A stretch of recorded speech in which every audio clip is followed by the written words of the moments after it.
Today's episode is going to be part 2 of Ford vs. Ferrari. I'm Blake Dreskin, and this is Pedal to the Metal.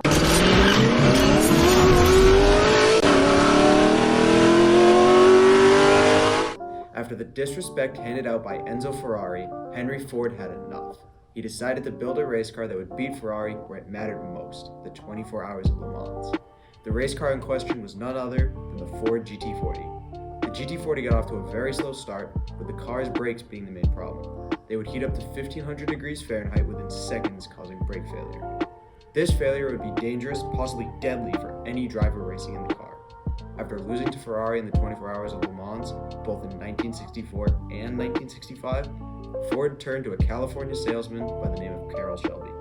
Shelby, a former 24 Hours of Le Mans winner, was tasked with creating a GT40 that would beat Ferrari. To start, Shelby recruited his good friend and incredible driver, Ken Miles.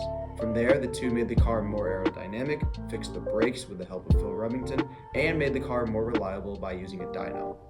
Putting all of these new pieces together, the Ford GT40 Mark II was made. The Mark II had a brand new 4.7-liter V8 with 380 brake horsepower and a top speed of 197 miles per hour and weighed in at 1,800 pounds. Find out next week how well the Mark II did and what it was going up against.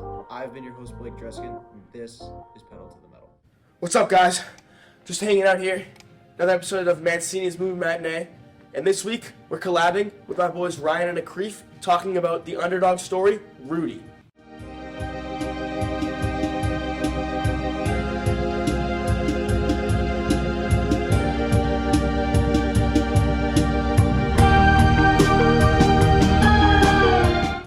Rudy was released in the fall of 1993 and was an immediate success, a great underdog story. Now, I wonder how good Rudy was at football. On November 8, 1975, Rudy suited up for his final college game. He begged the coach, Dan Devine, to put him in the game and let him dress for his final game. This was actually false, because Coach Devine noticed Rudy's hard work at practice and did actually want him to suit up for his final game.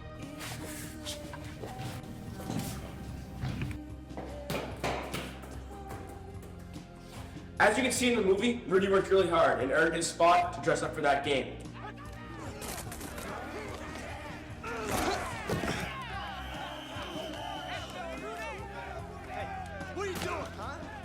He gets so excited and the crowd goes wild. Truly so happy that Rudy suited up for this game. Rudy came in for 2 plays. Kind of reminds me of Ryan McLaughlin's football playing days.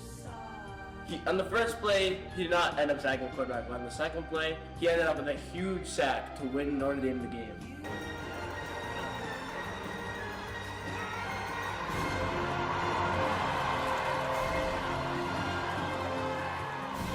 Alright, so, wait, what is this?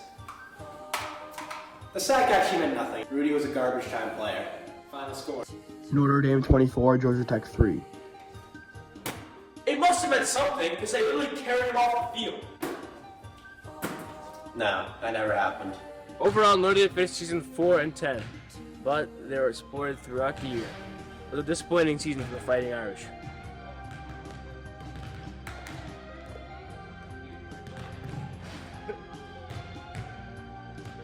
That was a dime.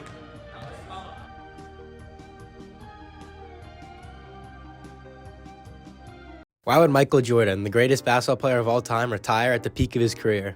I'm Ryan, and this is the Uncovered and Undiscovered.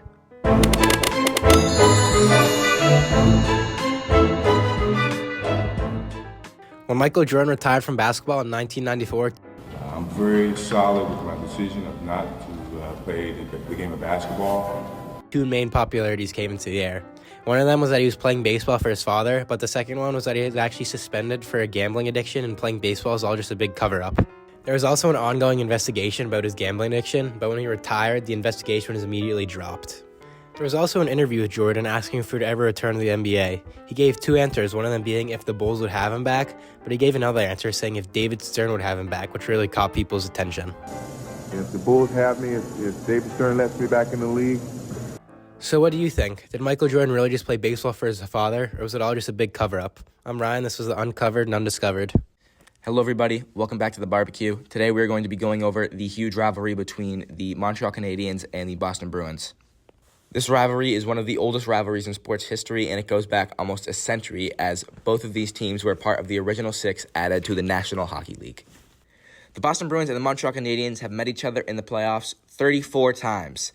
In those 34 times, the Canadiens have won 25 of those series, and the Bruins have only won 9. 7 of those series being finals, the Canadiens have won all of them. So technically, the Canadiens kind of own this rivalry, but the joke's on them because the Bruins are way better than them today, and we're going to win the Cup this year. Go Bees! Throughout this rivalry's history, they have also had multiple bench brawls, fights, dirty plays. Anything you can think of has probably happened. That's why I think this rivalry is so entertaining even today. This has been The Barbecue. Thank you for watching. Hello, Maynard. You know that feeling when your breakfast is just too boring and you want to spice it up? Well, how about you go eat breakfast with some nice giraffe? I think waking up to breakfast with a giraffe would be one of the most incredible and unique experiences anyone can have. This activity is reserved exclusively for overnight guests of Giraffe Manor, which is a hotel and is not one to be missed. If you happen to be staying at this hotel in Kenya, you have between the hours of 6 to 9 a.m. with no additional cost to your visit. After you eat your great breakfast, you can go to the Giraffe Center to meet all the giraffes up close and personal. If you happen to like a giraffe so much, you'll actually have the ability to adopt a baby giraffe. Wow, I wonder how that would work, a baby giraffe.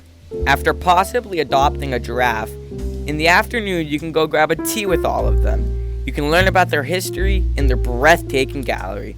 I mean, just look at it. This week, the To-Go Show is almost like a hotel review, but honestly, I think we all can appreciate it because this is truly a different experience from the others.